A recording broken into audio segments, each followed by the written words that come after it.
সময় আসবে এমন ইন্দুরের গর্ত অপমানা পালাবার জন্য।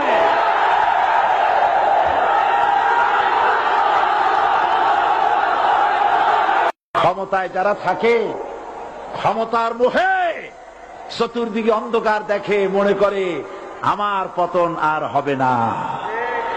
কিন্তু তোমাকে বুঝিবে যে গোকুলে বাড়ি শেষে গাড়ির চাকা সব সময় উপরে থাকে না। গাড়ির চাকা সব সময় উপরে থাকলে গাড়ি তো চলবেই না। গাড়ির চাকা ঘোরে বলেই তো গাড়ি চলে। সুতরাং এই উপরে তোমার চাকা উপরে এখন আছে বলে, তোমার দলের চাকা উপরে আছে বলে যারা মানুষের উপরে জুলুম করছো, আলেমদেরকে ধরতেছো, মুসল্লিদেরকে ধরে ধরে জেলে ঢুকাচ্ছ, সময় আসবে এমন ইন্দুরের গর্ত অপমানা পালাবার জন্য।